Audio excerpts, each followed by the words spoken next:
पता होती है।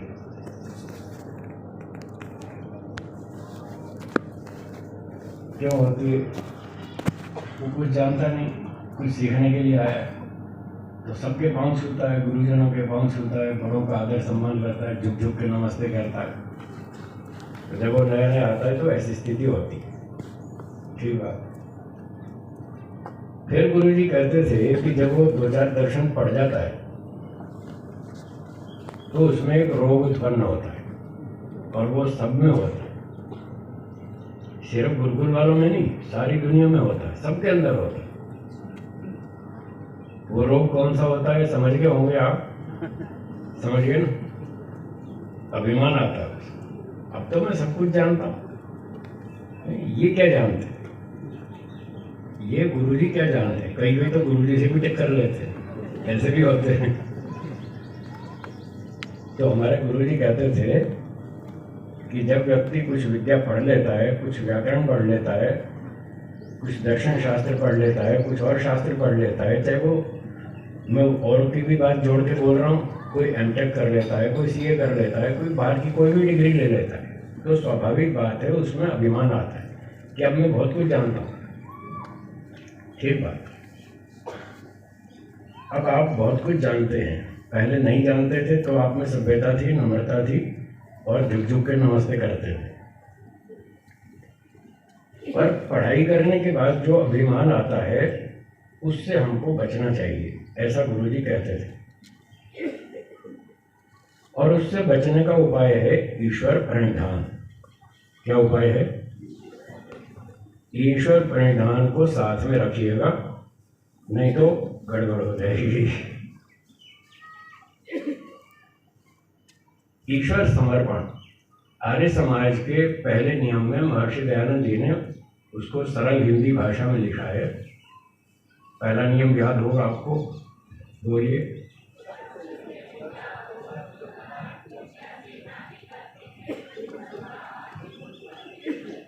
तो आपके पास जितनी विद्या है उसका आदि मूल, आपके पास जितनी विद्या है, इनके पास जितनी विद्या है, धन है, बल है, पोस्ट है, पद है, प्रतिष्ठा है, जो भी कुछ है, उस सबका आदि मूल परमेश्वर है। वहां से चला सब कुछ हमारे पास आया, चलते चलते चलते पीढ़ी दर पीढ़ी परंपरा से आया। आपका क्या है? सिर्फ 1% पुरुषार्थ है। मैंने पहले भी सुनाया था, फिर सुना देता हूँ। कई बार लोग कहते हैं गुरु जी क्या वही पुरानी बातें बार बार दोहराते रहते हो, वही बातें सुनाते रहते हो। मैंने कहा 50 साल से वही पानी पी रहे हो, आप नया पानी लाओ ना। वही मूंग की दाल खा रहे हैं 30 साल से, 40 साल से, 50 साल से, वही चावल खा रहे हैं, वही गेहूं की रोटी खा रहे हैं, और मैं जब भी आपके यहाँ आता हूँ आप मुझे वही दाल चावल खिलाते। आप मुझे कौन सा नया भोजन खिलाते? आप भी तो वही दाल चावल रोटी खिलाते हैं, तो मैं भी आपको वही पुरानी बातें सुनाऊंगा। कभी कोई नहीं कहता साहब ये पानी पुराना हो गया, 50 साल हो गए, कोई नया पानी लाओ। ये हवा पुरानी हो गई है, कोई नई हवा लाओ, इससे तो हम थक गए। कोई नहीं कहता। क्यों नहीं कहता? क्योंकि उससे हमको रोज नई शक्ति मिलती है। उस दाल रोटी से, सब्जी से, पानी से, वायु से रोज नई शक्ति मिलती है, इसलिए हम पुरानी चीजों को बार बार दोहराते हैं। तो इसी प्रकार से ये पुरानी बातें बार बार दोहराई जाती हैं, व्यक्ति भूल जाता है। न्याय दर्शन में बताया ज्ञान अनित्य है, थोड़ी देर में व्यक्ति भूल जाता है। तो गुरु जी बार बार याद दिलाते थे, ईश्वर प्रणिधान करो, पूरा दिन ईश्वर समर्पित रहो, ईश्वर को साक्षी मान के सारे काम करो। विद्या पढ़ने से अभिमान का रोग सब में आता है, उससे बचने का तरीका है सब कुछ ईश्वर का है, हमारा कुछ नहीं। पिछली बात फिर दोहराता हूँ जो मैंने पहले सुनाई थी। हमारी सारी प्रगति में, योग्यता में, बुद्धिमत्ता में, धन संपत्ति में, जो भी शक्ति जिसके पास है, जिस प्रकार की भी, वो जो आपको प्राप्त हुई जब आप संसार में आए थे, तब आपके पास इतनी योग्यता नहीं थी। आपको बैठना उठना भी नहीं आता था, बोलना चलना भी कुछ नहीं आता था, सब माता पिता ने सिखाया, गुरुजनों ने सिखाया। कुछ दिन पहले मैंने व्हाट्सएप पर एक मैसेज पढ़ा, उसमें लिखा था कि जिस माँ ने बच्चे को बोलना सिखाया अब वो बच्चा अपनी माँ को चुप कराता, माँ तो चुप रह, तुझे कुछ नहीं पता। बच्चे जब बड़े हो जाते हैं तो माँ को चुप कराते, देखा होगा आपने, देखा या नहीं? हाँ। तो जिस माँ ने हमको बैठना सिखाया, बोलना सिखाया, चलना सिखाया, आज हम उसी को कहते हैं तुम्हें कुछ नहीं मालूम, हमें सब मालूम है। तो ये अभिमान का लक्षण है, अभिमान से बचना चाहिए। हो सकता है कुछ बातें आपने माँ से ज़्यादा सीख ली हो सकता है ऐसा, फिर भी माँ को ऐसा नहीं कहना चाहिए। अपने प्रधानमंत्री मोदी जी, उनके वीडियो फोटो आपने देखे होंगे, प्रधानमंत्री बनने के बाद भी अपनी माँ के पाँव छूते थे, हाँ या ना? बस तो ऐसा हमको इन अच्छे लोगों से, बुद्धिमानों से, महापुरुषों से हमें ये बातें सीखनी चाहिए। तो महर्षि दयानंद जी ने सत्यार्थ प्रकाश के दूसरे समोल्लास में लिखा है, मातृमान पितृमान आचार्यवान पुरुषो वेद। जिसको अच्छी माता विदुषी धार्मिक मिल जाए, जिसको अच्छा विद्वान पिता मिल जाए धार्मिक सदाचारी, और जिसका आचार्य उत्तम हो, जिसको ये 3 उत्तम शिक्षक मिल जाते हैं, उसका बेड़ा पार हो जाता है। वो बुद्धिमान बनता है, धार्मिक बनता है, सदाचारी बनता है, उसका जीवन सफल हो जाता है। तो एक तो मैं उपदेश देना चाहता हूँ इन स्नातकों को और विद्यार्थियों को कि जैसा ऋषियों ने बताया, मातृमान पितृमान आचार्यवान पुरुषो है, इन 3 लोगों से कभी नहीं टकराना, इन 3 को ऊपर रखना, हमेशा उनका आशीर्वाद लेते रहना। आपकी गाड़ी अच्छी चलेगी, आपको अभिमान नहीं छुएगा, आपका जीवन सफल हो जाएगा, आप अच्छी प्रगति करेंगे। पढ़ते लिखते तो बहुत हैं, विद्या ददाति विनयम, सुना है ना? सुना है ना? तो विद्या हमको विनय, नम्रता देती। अगर विद्या पढ़कर अभिमानी हुए तो इसका मतलब विद्या नहीं पढ़ी आपने, अक्षर पढ़े। अक्षर ज्ञान अलग चीज़ है और विद्या का वास्तविक स्वरूप अलग चीज़ है। जो व्यक्ति विद्या के वास्तविक स्वरूप को समझ रहा है वो अभिमानी कभी नहीं हो, वो सदा विनय पूर्वक, नम्रता पूर्वक अपना जीवन जिएगा। तो ये विद्यार्थियों के लिए सूचना थी। और पीछे गृहस्थी लोग भी आए हुए हैं, कुछ उनके लिए भी सुना दूँ। लोग पूछते हैं कि घर में रह के हम क्या करें, तो आपके लिए एक पंचसकार चूर्ण है, वो दे रहा हूँ। आयुर्वेद में एक पंचसकार चूर्ण होता है, सुना होगा आपने? वो थोड़ा स्वास्थ्य रक्षा के लिए होता है, पेट साफ करने के लिए। और मैं जो आपको पंचसकार चूर्ण दे रहा हूँ वो पंचसकार सूत्र है अपने जीवन की सुरक्षा के लिए। पंचसकार का मतलब स से आरंभ होने वाली 5 बातें, पंचसकार, स अक्षर वाली 5 बातें। तो उसमें सबसे पहली बात है समय का पालन करना। पहला सहकार क्या है? समय का पालन करना। वो हमको बचपन से माता पिता ने सिखाया, गुरु जी ने भी सिखाया, सब अच्छे अच्छे विद्वानों ने सिखाया कि समय का पालन करना चाहिए। तो पंच सकार सूत्र में पहला सकार क्या है? समय का पालन करें। समय की बहुत कीमत है। एक वर्मा जी साइंटिस्ट हैं, अहमदाबाद में रहते थे, अभी अमेरिका चले गए, बड़े अच्छे विद्वान।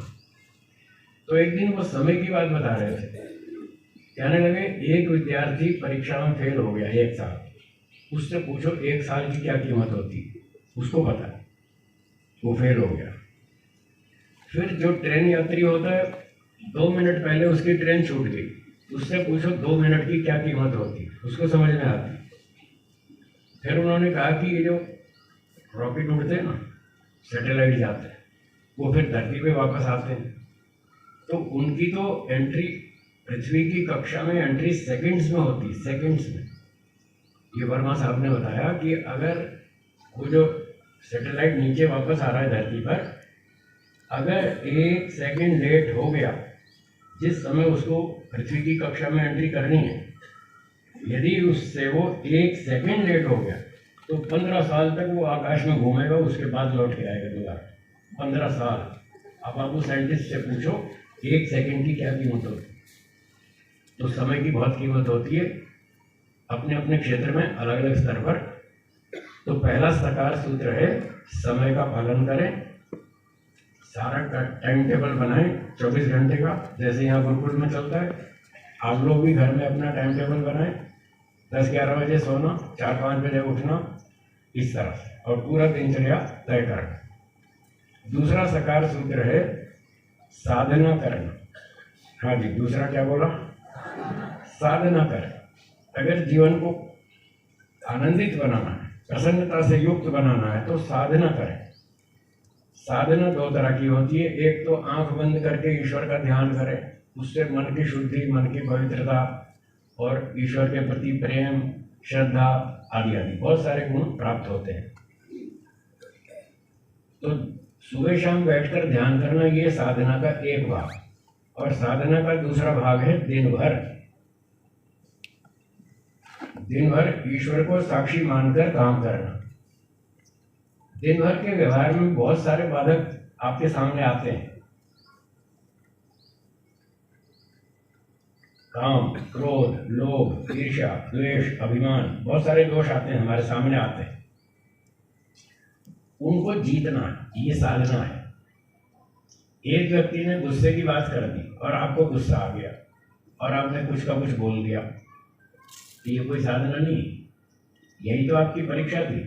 उसी समय तो आपको सावधान रहना था कि इसने गुस्सा दिलाने वाली बात की है और मुझे इस समय गुस्सा नहीं करना। अपने मन पर संयम रखना है, मन को सिद्ध करना है, ये है साधना। गुरुजी एक दिन सुना रहे थे, गुरुकुल झज्जर में जो लोग पढ़ते थे, तो 2 विद्यार्थियों में झगड़ा हो गया और झगड़ा बढ़ गया तो गए गुरुजी के पास, फिर शिकायत हो गई। एक विद्यार्थी ने कहा, गुरुजी देखो, इसने मुझे गाली दी। अच्छा, फिर तुमने क्या किया? फिर मुझे गुस्सा आ गया, फिर मैंने थप्पड़ मार दिया। बोला, इसने गाली दी और तुम्हें गुस्सा आ गया, वही तो तुम्हारी परीक्षा थी, तभी तो तुम्हें गुस्सा नहीं करना। अगर ये तुम्हारे सामने खीर की थाली रख देता है तो तुम्हें गुस्सा आता क्या? क्यों नहीं? फिर आएगा। तो थाली खीर की रखेगा, फिर तो गुस्सा क्यों आएगा? गुस्सा तभी तो आता है जब कोई उल्टा सीधा व्यवहार करेगा। वहीं तो परीक्षा है, वहीं तो सावधान रहना है। तो गृहस्थ जीवन में ऐसे बहुत सारे अवसर आते रहते हैं। पड़ोसी, घर के लोग, बाहर के लोग कुछ ना कुछ बोलते रहते हैं, उल्टे सीधी बातें करते हैं, आरोप लगाते रहते हैं। उसी समय संयम रखना है, उस समय गुस्सा नहीं करना। लोभ का अवसर आएगा तो वहाँ लोभ नहीं करना। बता रहे थे, गाय 20 किलो खा सकती है तो 20 किलो खा के फिर छोड़ देगी, वो लोभ नहीं करती। तो ऐसे ऐसे हमको साधना करनी है, ये सारे दिन चलेगी। दिन में जितने भी प्रतिकूल अवसर आएंगे वहाँ सावधान रहें, ये है साधना। तीसरा सकार है सेवा। हाँ जी, तीसरा क्या है? सेवा करो। अपने घर का काम तो सभी करते हैं, अपने बच्चों का पालन तो सभी करते हैं, कुछ समाज का भी करो, इसका नाम है सेवा। घर में भी करो, कोई बात नहीं, वो भी जरूरी है। और बाहर जब समाज में जाते हैं तो समाज में जाके सेवा करें। शरीर से करें, धन से करें, विद्या से करें, बुद्धि से करें, बल से, ताकत से करें, जिससे कर सकते हैं थोड़ी थोड़ी समाज की सेवा जरूर करें। आपने देखा हो, हमने तो देखा है, गुरुद्वारों के अंदर बड़े बड़े अधिकारी जाते हैं, वहाँ झाड़ू लगाते हैं, पोछे लगाते हैं, जूते साफ करते हैं, वहाँ लाइन में लगाते हैं, बड़ी सेवा करते हैं, भोजन खिलाते हैं, टाट पट्टी बिछाते हैं, भोजन बांटते हैं, बहुत सेवा करते हैं। तो सेवा एक बहुत अच्छा गुण, इससे बहुत पुण्य मिलता है। अगर आप जल्दी सुख प्राप्त करना चाहते हैं, जल्दी खुश होना चाहते हैं, तो उसका उपाय है सेवा। सेवा शुरू करो, देखो आपको तत्काल आनंद मिलेगा, ईश्वर आपको अंदर से आनंद देगा। तो ये छोटी छोटी बातें हैं जो हम अपने जीवन में लाएंगे तो हमारा जीवन सुखमय बनेगा, अच्छा बनेगा, आनंदित बनेगा। 3 बात हो गई, थोड़ा सा दोहराने। पहली क्या बताई थी? समय का पालन, दूसरी साधना, और तीसरी सेवा, और चौथी है स्वाध्याय, शास्त्रों का अध्ययन करना। ब्रह्मचारी लोग तो पढ़ते ही, गृहस्थी लोगों को भी टाइम थोड़ा सा निकालना चाहिए। काम धंधे करते हैं, उसमें लगे रहते हैं, करना चाहिए, वो भी ज़रूरी है। पर थोड़ा 20 मिनट, 15 मिनट, आधा घंटा कुछ समय तो निकालें स्वाध्याय के लिए।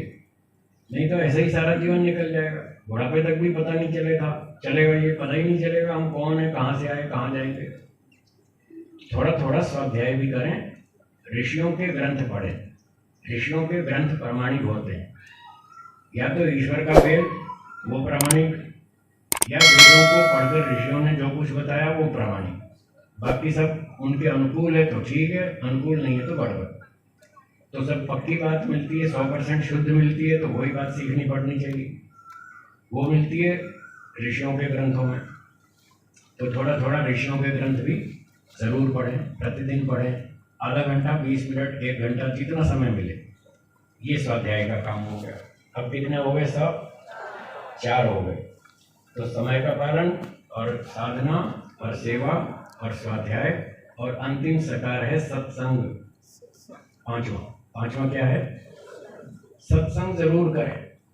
आजकल वैसे तो पुराने समय में तो यही था भाई, विद्वान आते रहते थे, सत्संग चलते थे, आर्य समाज में चलते थे, परिवारों में चलते थे, और कई संगठनों में ऐसे सत्संग होते रहते थे। अच्छे विद्वानों के प्रवचन होते थे, धार्मिक सदाचारी सन्यासियों के, उपदेशकों के प्रवचन सत्संग होते रहते थे। अब ना तो इतने सन्यासी मिलते हैं और ना इतने कार्यक्रम आयोजित होते हैं। तो फिर आजकल एक दूसरी सुविधा निकली है, यूट्यूब ऑनलाइन। कुछ लोग ऑनलाइन पढ़ाते हैं, कुछ लोग यूट्यूब पे पढ़ लेते हैं। तो कैसे भी करके सत्संग जरूर करें। अगर आसपास में कोई विद्वान मिले तो साक्षात उसका प्रवचन सुने, जैसे अब आप सुन रहे हैं। सुबह से यहाँ से बहुत वक्ताओं ने बहुत अच्छी अच्छी बात आपको सिखाई। तो ऐसे सत्संग में जाना चाहिए। स्वाध्याय भी करें, सत्संग भी करें, दोनों आवश्यक है। गुरु जी कहते थे कुछ बातें हमें स्वाध्याय में समझ में आती हैं शास्त्र पढ़ने से, और कुछ बातें रह जाती हैं, शास्त्र में समझ में नहीं आई। जो रह जाती हैं वो सत्संग में समझ में आती हैं, प्रवचन सुनने से। तो कुछ बातें स्वाध्याय से, कुछ सत्संग से, और फिर भी कोई बात रह जाए तो फिर शंका समाधान कर लो। तो शंका पूछ लो, उसका समाधान हो जाए तो आपकी समस्या पूरी हल हो जाएगी। तो ये था 5वां सकार। तो बाकी गृहस्थ लोगों के लिए ये 5 सकार सूत्र है। कृपया इन 5 सकारों का पालन करें, जीवन को अच्छा बनाएं, खुशहाल बनाएं, प्रसन्न रहें, स्वयं भी अपने जीवन को सफल बनाएं, आने वाली पीढ़ी को भी इस प्रकार से मार्गदर्शन करें। तो समय को अधिक नहीं बढ़ाता हूँ, इतना ही कहकर विराम देता हूँ।